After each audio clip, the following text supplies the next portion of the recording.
la noche en que la luna pareció volverse sangre, no como un rumor, sino como un domo rojizo que cubrió el horizonte sobre Jerusalén, muchos sintieron un estremecimiento que no lograban nombrar. Fue una imagen que se quedó en la memoria, la ciudad antigua bañada en un resplandor extraño, el aire más denso y los perros callados. Entre los que miraban estaba un pequeño grupo de creyentes, ancianos que recordaban otras señales, jóvenes que nunca habían sentido tanto peso histórico en una estación del año, y pastores que trajeron palabras que pesaban como antorchas encendidas. Esa noche, el calendario marcó fechas, los libros rabínicos fueron hojeados a la luz de linternas y surgió un nombre que comenzó a circular con fuerza: 7 de febrero de 2026. Si vas a quedarte conmigo hasta el final de este mensaje, créeme, no es por miedo sin fundamento, sino para que entiendas las razones, los matices y la urgencia espiritual. Quédate hasta el final, suscríbete al canal si aún no lo has hecho, activa la campanita para no perderte enseñanzas como esta, y si este mensaje te confronta o te consuela, deja tu like. Comparte en los comentarios lo que el Señor pone en tu corazón para que podamos orar y acompañarnos como comunidad. Hay quienes ven en una serie de señales un patrón que repite la lógica de la historia de Israel y de las Escrituras. Joel habló de la luna convirtiéndose en sangre antes del gran y terrible día. Otros pasajes proféticos usan imágenes celestes para anunciar cambios decisivos en el curso del juicio y la misericordia de Dios. No quiero presentarlo como una predicción cerrada, sino como una lectura interpretativa que varios pastores y estudiosos han ido trazando. Según ciertos cálculos y conexiones simbólicas, algunos basados en lunaciones extraordinarias, en ciclos jubilares y en fechas históricas que marcaron a la nación, la jornada que culmina en torno al 7 de febrero de 2026 aparece en varios itinerarios proféticos modernos como un hito que exige atención. Esto sugiere posibilidad, no garantía absoluta. Es una alarma pastoral, no una sentencia matemática. Para comprender por qué tantos ojos se fijaron en esa fecha, hay que volver la mirada a la historia que marca a la nación. En 1948, cuando Israel emergió como Estado, se abrió un capítulo geopolítico que la tradición profética ha leído desde entonces como el inicio de un proceso que podría culminar en acontecimientos de alcance universal. En 1967, en 6 días que parecieron abrevar de lo histórico y de lo inexplicable, Jerusalén fue reunida bajo control israelí. En 1973, la guerra de Yom Kippur sacudió conciencias y realineó temores. Estas fechas no se citan como fetiches, sino como marcas que ayudan a algunos intérpretes a trazar ciclos, ciclos de reapertura, ciclos de juicio, ciclos de llamada a la conversión y a la fidelidad. Cuando la luna cubre su faz con rojo y las trompetas tradicionales suenan en nuestros recuerdos, esas marcas vuelven a resonar. En una casa modesta de las afueras de la ciudad, el pastor Elías repasaba mapas y calendarios con la lámpara encendida. No era un hombre de alarmas huecas. Recordaba su infancia en un pueblo donde las señales se leían siempre con prudencia. Hay que distinguir entre advertencia y pánico, dijo a quienes acudieron a él, y sus palabras tenían el temblor de quien sabe lo que pesa una familia que teme perderlo todo.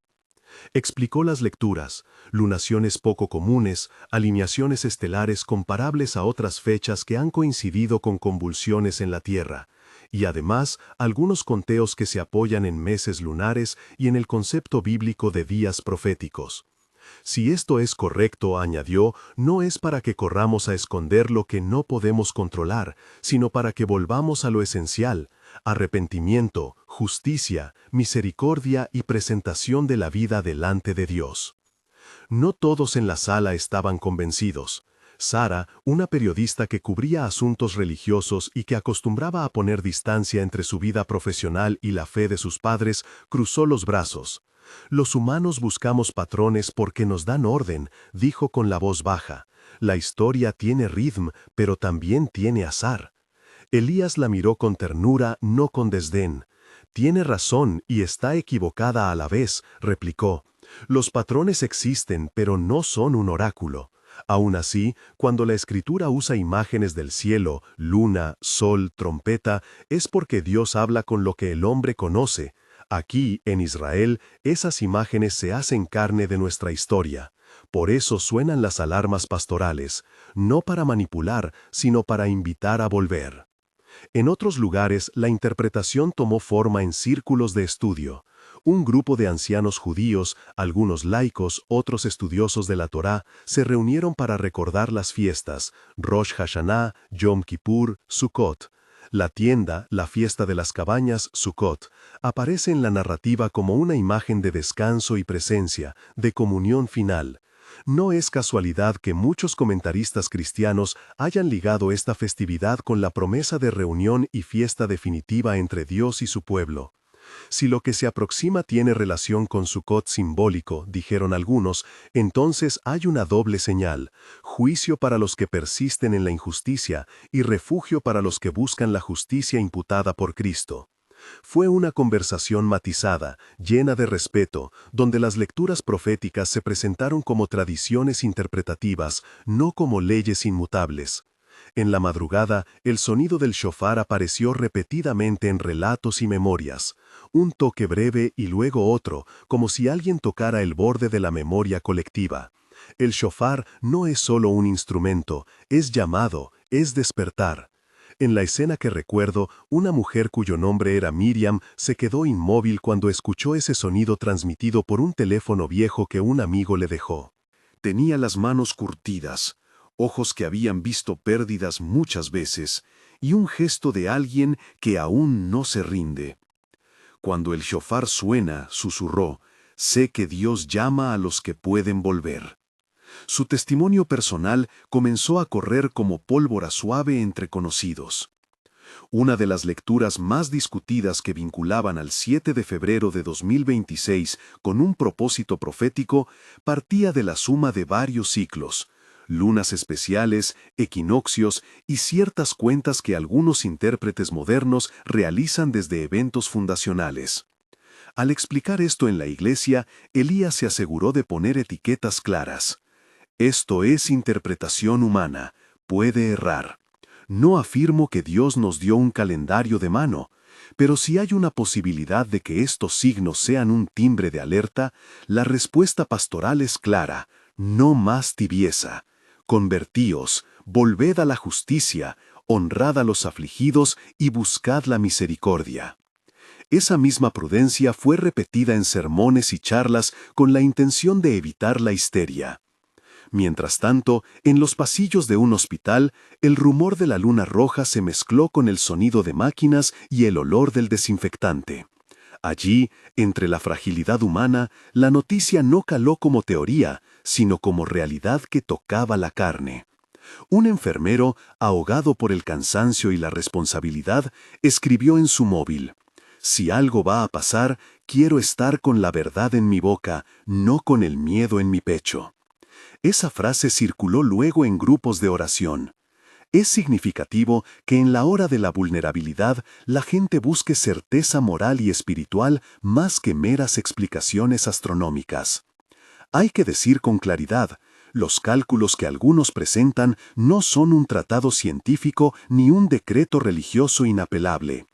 Algunos han contado días proféticos, otros han sumado jubileos, y aún otros han corrido conjeturas que enlazan fechas de paz y guerra con lunaciones especiales.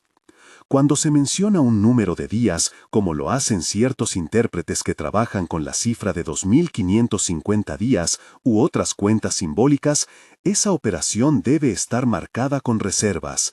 Esto sugiere, o según algunas lecturas, la historia nos enseña que los intentos humanos por precisar la hora han fallado antes. Sin embargo, la tradición profética también enseña que el llamado a la santidad y al arrepentimiento no pierde vigencia por la incertidumbre cronológica. Al abrir los evangelios, hallamos una insistencia en la vigilancia. No se trata de profecías circunstanciales para generar alarma, sino de una ética de vida. Estar preparados, velar, vivir con justicia. El llamado no es a la especulación morbosa, sino a la transformación práctica. ¿Qué harás tú si crees que mañana puede ser un día decisivo en la historia? ¿Limpiarás tu corazón? ¿Pedirás perdón? ¿Restaurarás relaciones? ¿O te refugiarás en explicaciones que tranquilizan la razón pero dejan intacto el alma? En una conversación que pude escuchar entre dos creyentes, la tensión quedó expuesta en preguntas simples. Uno dijo, si todo esto es simbólico, ¿por qué tanto ruido? El otro respondió, porque la simbología, cuando se convierte en historia, duele o salva. No es lo mismo escuchar un discurso en la sala que encontrar la verdad en tu puerta. No podemos saber la hora, pero podemos saber lo que significa estar moralmente en regla para con Dios y el prójimo. No se falsificó un tono emocional, era una urgencia humilde. No faltaron interpretaciones más atrevidas que entrelazaron actores contemporáneos y movimientos geopolíticos con la trama escatológica. Aquí conviene poner otra vez la advertencia de prudencia. Mencionar líderes o naciones es legítimo si se hace con responsabilidad y sin atribuir intenciones o conspiraciones sin evidencia. El centro no es denunciar a tal o cual personaje, sino comprender que las tensiones que rodean a Israel son un escenario donde la carne humana puede sucumbir o donde puede florecer la gracia. Decir que la historia política influye en la dinámica profética no es señalar culpables, sino explicar contexto. Mientras tanto, la comunidad se dividía en posturas. Algunos intensificaron su oración pública y privada, otros buscaron organizar actos de solidaridad y auxilio comunitario, anticipando consecuencias que siempre golpean a los más vulnerables. Un obispo local pidió que las iglesias abrieran sus puertas a mujeres y hombres que pudieran necesitar ayuda, y lo hizo con una advertencia pastoral. No venimos a sembrar temor, sino ofrecer manos para el que cae y refugio para el que busca volver. Ese gesto ilustró lo que, a mi juicio, debería ser la respuesta central: preparación espiritual que se traduzca en acción de amor. En la víspera de la fecha señalada por tantas voces, llegó a la ciudad una delegación de jóvenes que no consideraban la fe como mero ritual, sino compromiso. Recorrieron hospitales, comedores comunitarios y saben que la obra de la justicia operativa es también la señal que acompaña a la palabra. Un muchacho llamado Mateo, con voz firme, dijo en una de las paladas: «No sé si el 7 traerá lo que esperamos, pero sé que no quiero vivir una vida que temo que Dios juzgue injusta». Fue una declaración sencilla que condensó el punto medular. La interpretación profética debe llevar a rectificación práctica. A medida que la fecha se acercaba, la intensidad aumentaba. No por morbo, sino porque para muchos la posición que uno ocupa frente a Dios se revela en lo pequeño. Reconciliaciones, confesiones, restituciones. La gente empezó a revisar sus cuentas con los demás, a pedir perdón a hijos, a parejas, a antiguos socios. Era como si la posibilidad de un punto de inflexión obligara a poner las cosas en orden. «Es mejor pedir perdón que esperar un juicio», decía una mujer de voz quebrada en una reunión de oración. Esa frase, más que cualquier cálculo, pareció resonar con la lógica del Evangelio. Y sin embargo, en el corazón de la predicación que se fue articulando en estos días, hubo una insistencia que no puede callarse: la esperanza en Cristo como la solución última frente al juicio. La justicia de Dios es real, inapelable, pero la proclamación cristiana no termina en advertencia, culmina en la oferta de una justicia que no es propia, sino imputada. La noción de justicia imputada, que la muerte y la resurrección de Jesús permiten que el pecador sea declarado justo ante Dios, fue explicada con cuidado. No como un truco teológico, sino como una invitación a entrar en la dinámica del perdón que redefine destinos. Por eso, la llamada no fue solo a temer, sino a recibir. En una parábola que un anciano repitió en muchas iglesias, hablaba de dos hermanos ante un maestro severo. Uno intentaba justificarse con obras, el otro, agotado, se acercó pidiendo misericordia. El maestro sorprendió al aceptar al segundo, no por ignorar la justicia, sino por ofrecer una justicia que el hombre no poseía. Esa es la buena noticia que debemos proclamar, dijo Elías en voz alta frente a una multitud que llenó el salón. Advertencia sin evangelio sería cruel, evangelio sin advertencia sería tibio. El clímax emocional se palpó la noche anterior al 7 de febrero. Había expectación, sí, pero también rostros que buscaban sentido. En la plaza de una ciudad vieja, unas cuantas decenas se reunieron sin mayor espectáculo. Velas, cantos sencillos y la lectura de pasajes que llamaban a la vigilancia. Nadie prometía que al día siguiente cambiaría todo, eso sería arrogante. Lo que se proclamó fue simple y radical: arrepentimiento, restauración y confianza. Una mujer que había perdido su casa en el pasado pidió a quienes estaban allí que se unieran en oración por las víctimas de toda calamidad, y su humildad conmovió hasta los más escépticos. Si el lector se pregunta cómo aplicar esto a su vida hoy, la respuesta es práctica. Examina tus relaciones, tu conciencia, tu disposición a la justicia. Pregúntate si estás listo para dar cuenta de tu vida en un encuentro con Dios. No se trata de rituales externos, sino de un cambio de corazón. Si sientes resistencia, no la ignores. La resistencia es una invitación a buscar consuelo, no a justificar indiferencia. El 7 de febrero de 2026 se perfila así en la narrativa contemporánea como un punto de convergencia entre señales celestes, memoria histórica y necesidad pastoral. Para algunos será día de prueba, para otros día de encuentro. No puedo garantizar cuál será el signo final, pero sí puedo insistir en lo que ya es seguro en la enseñanza de las Escrituras. Dios está atento a la justicia, al arrepentimiento y a la humildad del corazón. Nuestra responsabilidad es estar listos, no con miedo paralizante, sino con la determinación de vivir según la verdad que hemos conocido. Esa noche, cuando la luna aún mostraba su matiz, un grupo pequeño en la colina junto a las murallas encendió una hoguera. No era rito mágico sino recuerdo y promesa. Recordar las advertencias de los profetas, prometer coherencia con la justicia y confiar en la gracia. En el fuego, un papel con nombres fue quemado simbólicamente, no como voto supersticioso, sino como acto de liberación personal. Los presentes regresaron a sus casas con paso más lento, conscientes de que la historia no se reduce a fechas, pero que las fechas son ventanas para decidir.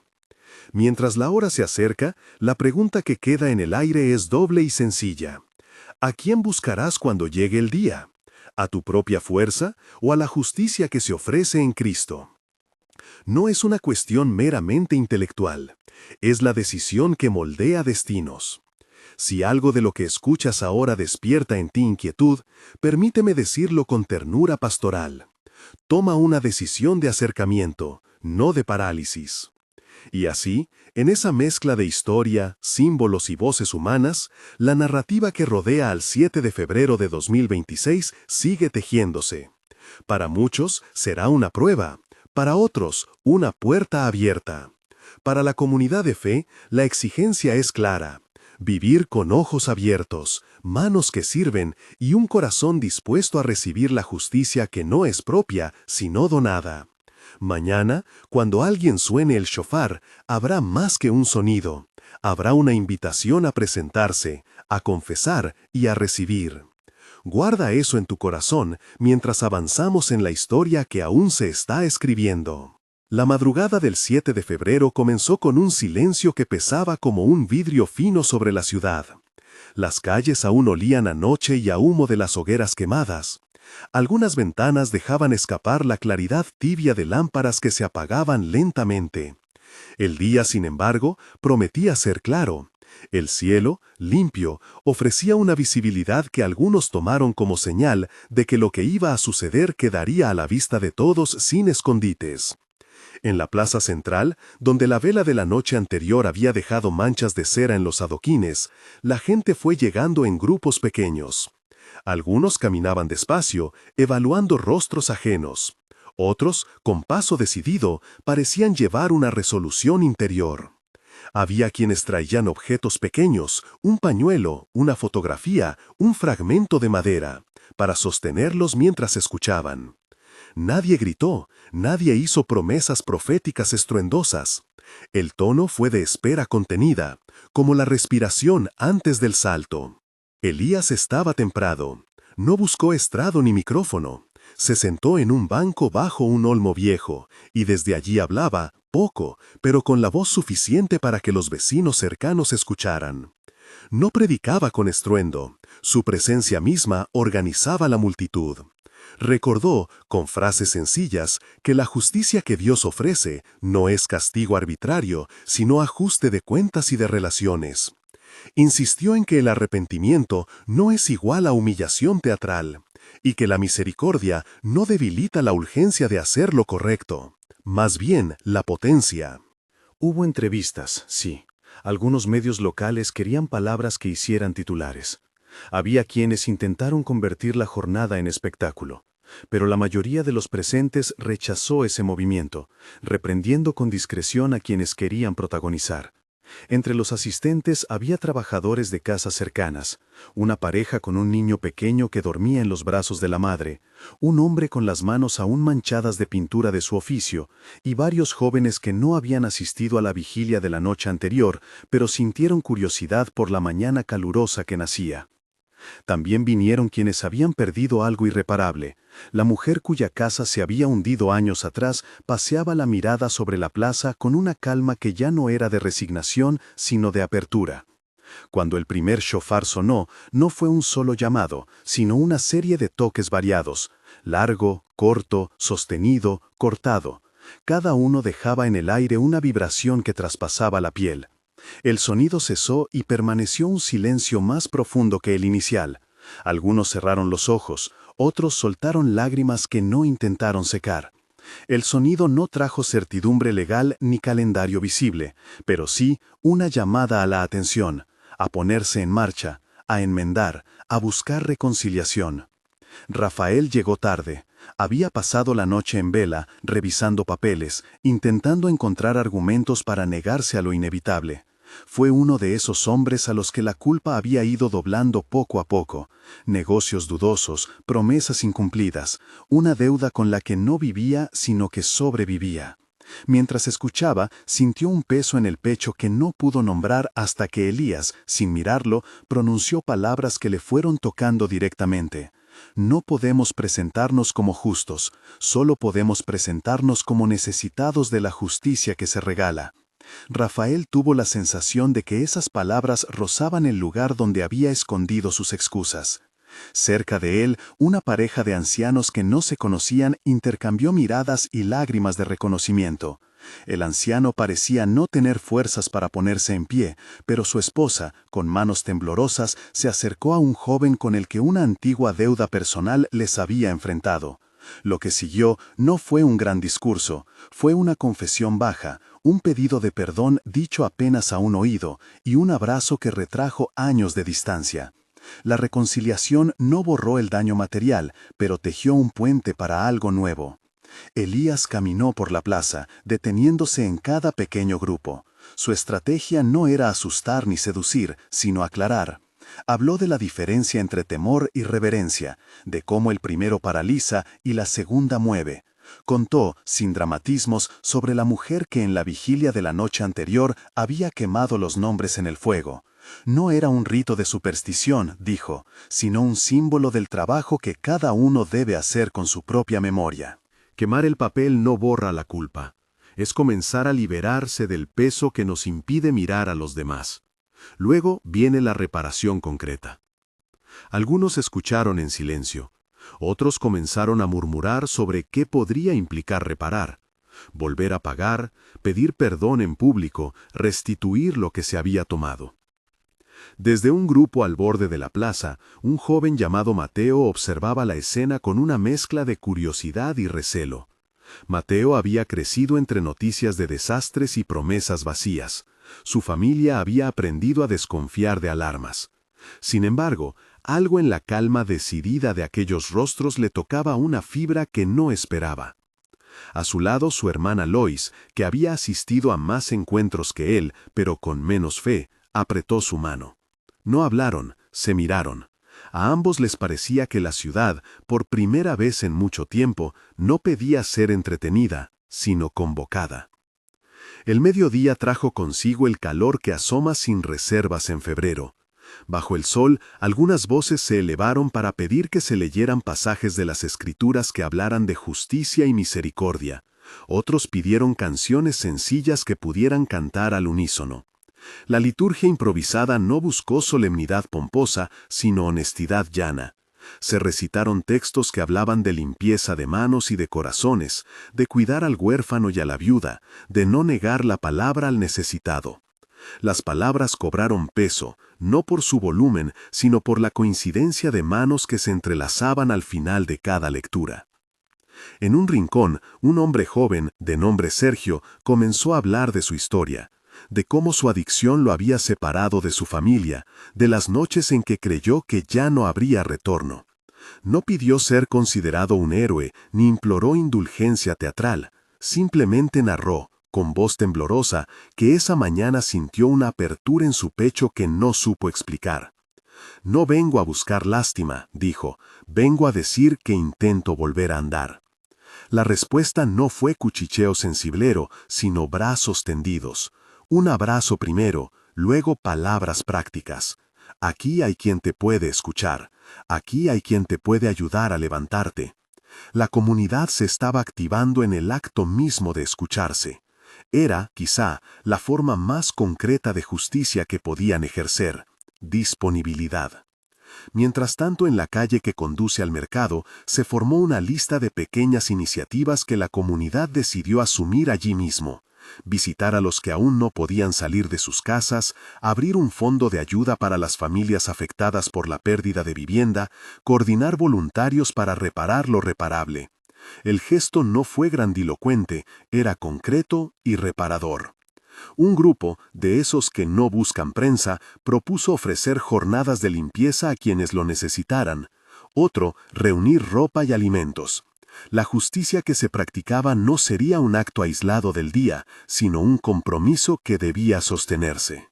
A media tarde, llegó una noticia que sacudió a la multitud. Un cortocircuito en un barrio vecino había provocado un incendio menor. No hubo víctimas, pero sí hogares dañados. La plaza, hasta entonces concentrada en el momento ritual, se disolvió en acción. Gente con mantas, con tuppers de comida, con herramientas, salió hacia el lugar. La prontitud de la respuesta probó algo que muchos habían dicho en abstracto. La fe que no sirve para socorrer en la práctica es solo palabra vana.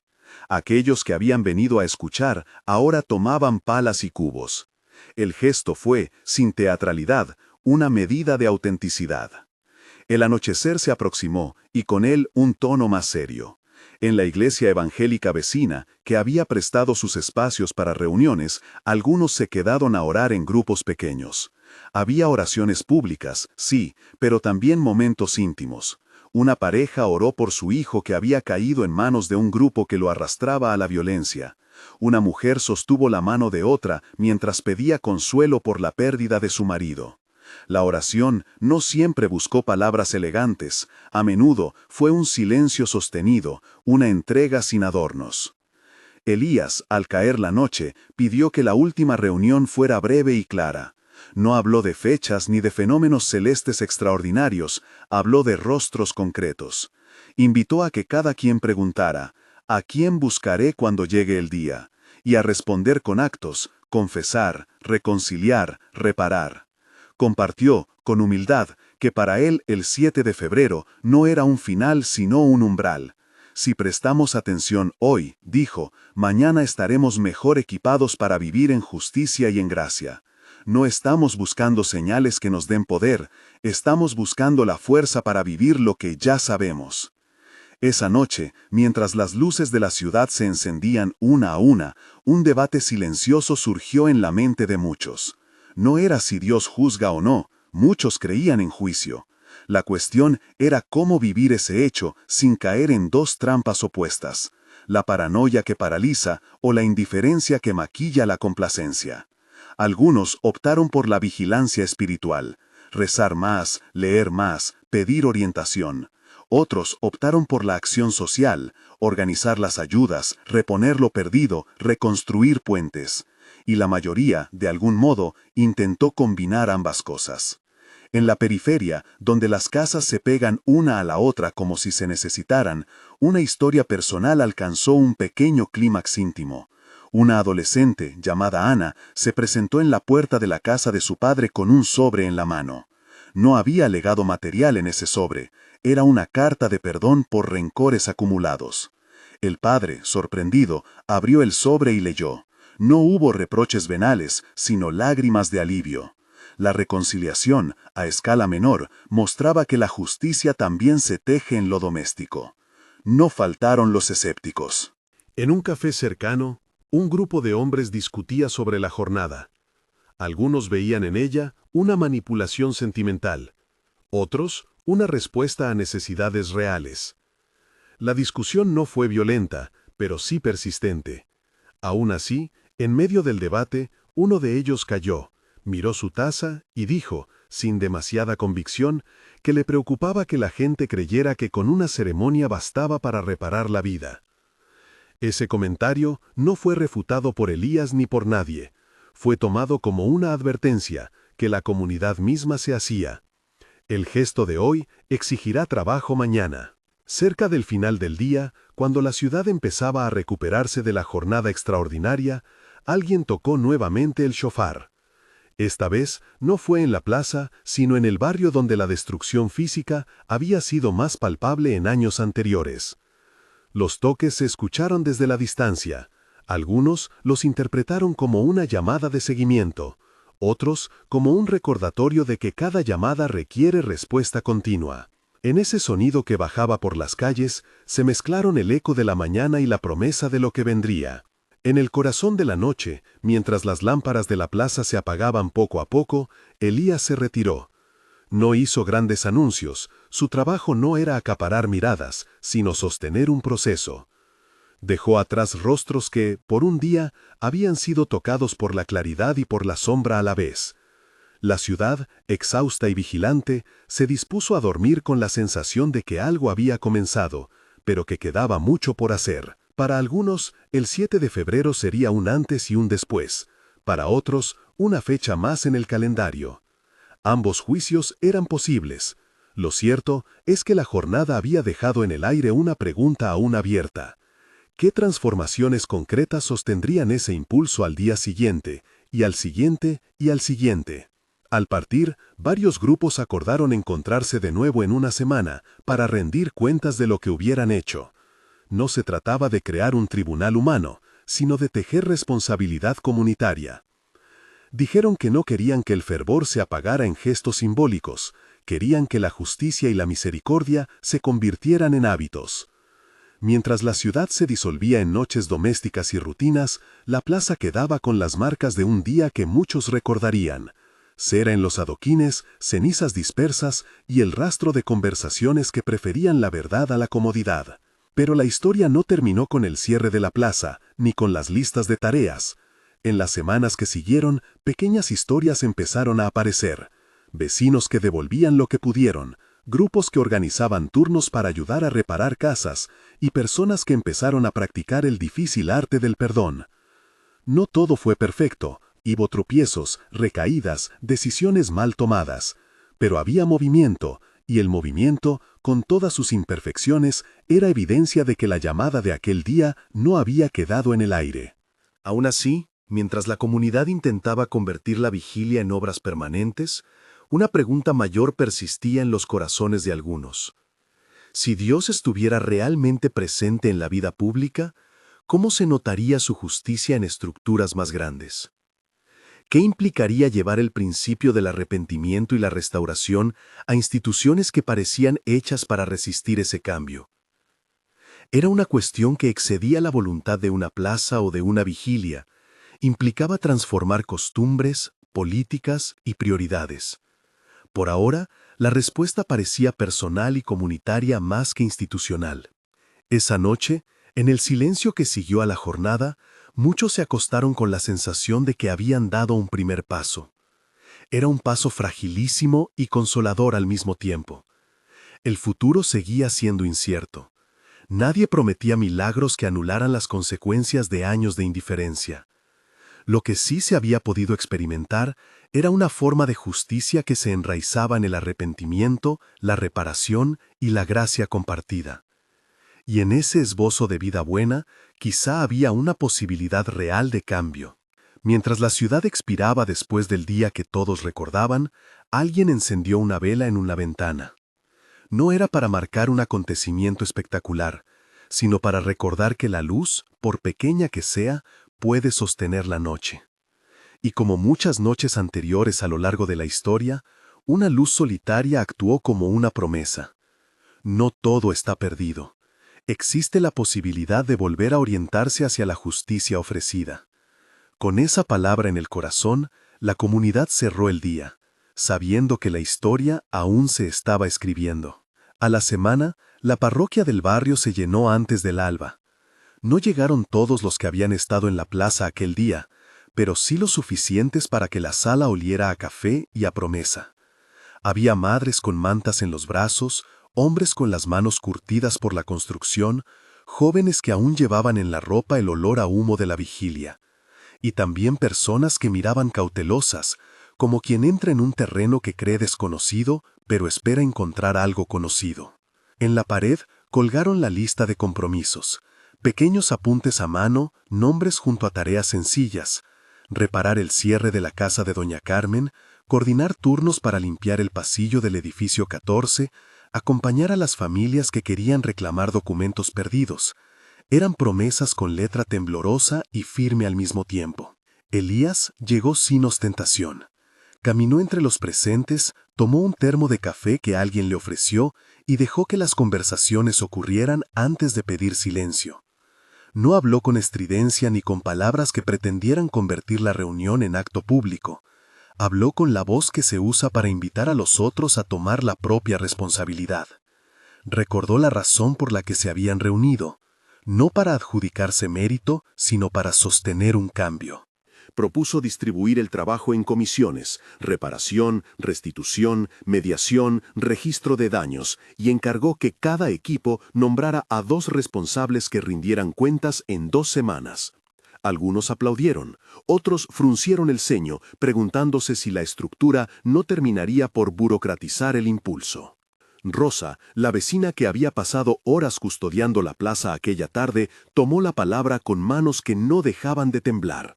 Contó que la noche siguiente había recuperado una cantidad de dinero que pertenecía a la hija de un comerciante y que, movida por la culpa que aún llevaba dentro, había ido a devolverlo pegando la nota en la puerta.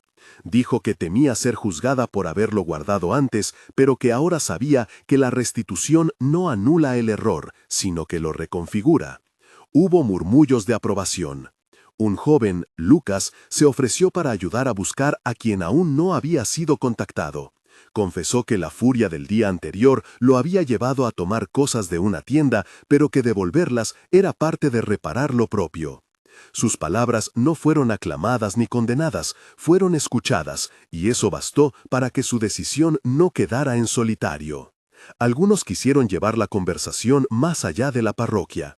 Un grupo pequeño propuso redactar una carta colectiva demandando cambios a la administración local, transparencia en las obras públicas, controles sobre contratos, medidas de protección para los barrios más golpeados. La idea encendió un debate que nadie quería evitar, porque la vigilia, como habían dicho varios, podía quedarse en actos de buena vecindad o podía intentar alcanzar estructuras que determinaban prioridades. Hubo quienes respondieron con prudencia: siempre es necesario obligar a las instituciones a rendir cuentas, pero no podemos depositar toda la esperanza en ellas. Otros, más frontales, acusaron que sin presión externa los acuerdos comunitarios acabarían triturados por la inercia. Fue entonces cuando llegó el primer desafío tangible. Una carta, escrita con membrete de la municipalidad, pedía audiencia con los representantes de la comunidad. No era un gesto vacío, la nota solicitaba un encuentro formal para escuchar las preocupaciones y colaborar en soluciones. Para algunos, aquello sonó a victoria, para otros a maniobra. 10 minutos de silencio bastaron para que la sala se dividiera en miradas. Elías tomó la carta en sus manos como quien sostiene un objeto caliente. No dijo de inmediato si acudirían o no. Propuso en cambio un criterio. Responderían, pero irían con una lista clara de demandas y con personas que supieran exigir respuestas y, sobre todo, cobrar compromisos.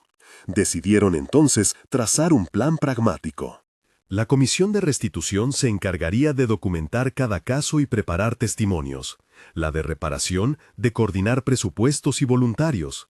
La de mediación, de formar a vecinos en técnicas para dialogar sin que la conversación se convierta en confrontación inútil. Y la comisión de seguimiento se encargó de redactar un calendario de comparecencias públicas.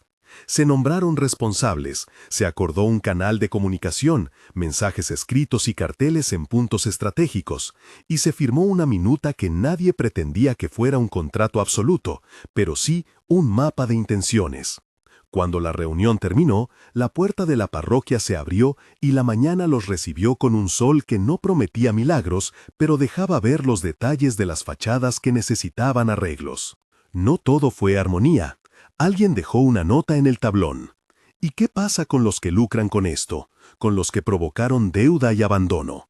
La pregunta, simple y cortante, obligó a mirar nombres que nadie quería pronunciar en voz alta. No se trataba solo de funcionarios o de empresas lejanas. Había actores locales que se beneficiaban del deterioro, caseros que no invertían en sus propiedades, intermediarios que cobraban por servicios que no existían y pequeños comercios que, por miedo, habían participado en prácticas de exclusión. Hablar de ellos en público podía traer represalias. Había que medir el coraje con la prudencia sin convertir la prudencia en silencio cómplice. En la siguiente semana, mientras los equipos empezaban a trabajar, la plaza mostró señales distintas. Se escuchó el martilleo de un tejado reparado. Se vio a dos vecinos que antes cruzaban la calle por la vergüenza de sus diferencias, ahora pintando la misma pared con un gesto coordinado. Una anciana abrió su puerta y, sin dramatismo, invitó a quienes pasaban a tomar agua fresca. Fueron pequeñas señales, humo de cocina diferente, un banco recolocado, un balcón con plantas que no se veían desde hacía años.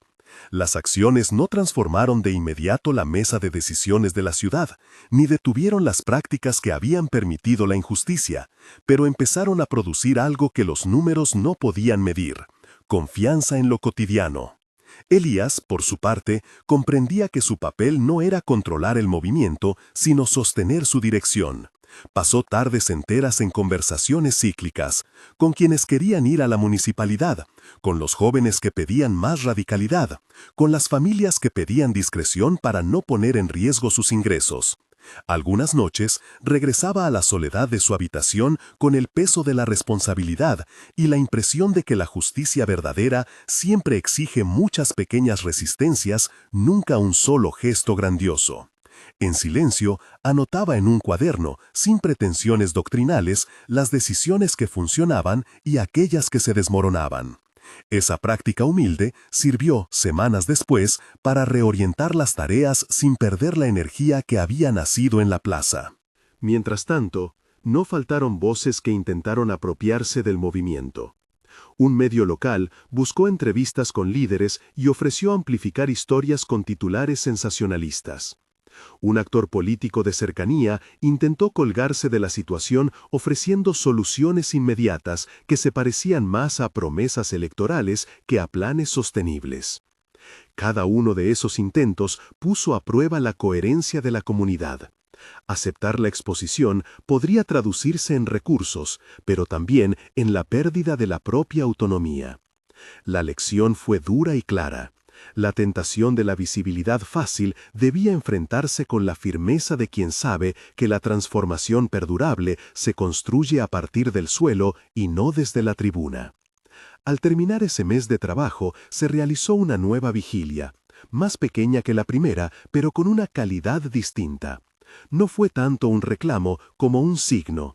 Lámparas en ventanas, mesas compartidas, personas que llevaron herramientas y materiales y las dejaron junto al cartel donde se consignaban las primeras restituciones. Hubo reconocimientos públicos, no para quemar a nadie, sino para mostrar que la reparación podía ser visible. Y en medio de eso, un hecho que nadie esperaba. La familia de un hombre que había sido señalado como responsable de despojos devolvió un lote de objetos a 2 familias afectadas y pidió disculpas en voz baja. No fue un acto espectacular, fue más bien el laboratorio de una conversión imperfecta. Pero la calma provisional trajo consigo una certeza inquietante. Los cambios del barrio se encontraban con límites materiales y con poderes que no desaparecían por voluntad popular. Las obras de infraestructura seguían dependiendo de decisiones centralizadas. Las políticas de vivienda exigían recursos que la comunidad no poseía. La pregunta que había surgido aquella noche de velas volvió ahora con más fuerza. ¿Cómo llevar la esperanza hecha en las calles hasta las instancias donde se toman las medidas que definen la vida cotidiana? La respuesta no era única ni fácil. Para algunos era cuestión de persistir, reunir pruebas y exigir. Para otros, de construir alianzas con actores que mostraran honestidad. Para otros, de crear alternativas autónomas que demostraran capacidad de gestión. Elías, mientras tanto, recibió otra carta. En esta ocasión, una invitación a participar en una mesa de diálogo regional donde se discutirían políticas de vivienda y subsidios. La invitación traía consigo la posibilidad de hacer visible el movimiento en un escenario más amplio, pero también la amenaza de que la voz de la comunidad quedara diluida entre otras demandas. Esa noche, antes de decidir, caminó por la plaza ya conocida. Las marcas de la vigilia seguían ahí. La cera, las cenizas, el trazo de palabras que alguien había escrito en el suelo meses atrás. Frente a esos restos, comprendió que cualquier camino hacia instancias superiores debía estar anclado en la realidad que habían construido. Sin la base, las demandas no tendrían raíz. Sin la raíz, las promesas se secarían pronto. Guardó la carta y al volver a su casa pensó en quiénes acompañarían a la delegación si decidían ir. No quería delegar su voz en figuras que no compartieran el alma de la plaza. En la reunión que siguió, la decisión no fue unánime. Al final, acordaron acudir a la mesa regional, pero con una condición. Irían como delegación plural, no como representantes únicos. Cada comisión eligió una mujer o un hombre para formar parte del grupo. Se hizo una lista de peticiones concretas y un mandato claro: no negociar a menos que hubiera compromisos aplicables y verificables. Salieron de la parroquia con la sensación extraña de quienes toman un riesgo necesario. La ciudad seguía igual en sus contornos, pero dentro de ella la trama había cambiado. Había ahora una red que no se sostenía en la heroicidad de pocos, sino en la persistencia de muchos. Esa tarde, mientras el cielo se tornaba naranja, un rumor corrió por el barrio. Alguien había comenzado a pintar un mural en la fachada donde años atrás se había escrito el nombre de una empresa que había explotado al barrio. El mural no mostraba rostros heroicos ni consignas grandilocuentes. Eran manos entrelazadas sobre un fondo de ladrillo. Un niño que pasaba se acercó y dejó una huella de pintura con sus dedos. El gesto fue pequeño, casi imperceptible en la magnitud de los desafíos, pero recordó a todos que la resistencia también se hace con imágenes cotidianas, con colores que impiden que la memoria olvide lo que fue prometido. Y mientras las manos seguían pintando, Elías tomó su termo, miró el murmullo de la gente que volvía a sus casas y supo que la historia, esa que el barrio estaba escribiendo, no acababa en promesas ni en cartas oficiales. Iba a ser larga y a requerir paciencia y coraje. Lo que no sabía todavía era hasta dónde estarían dispuestos a llegar para que la promesa se convirtiera en ley de vida.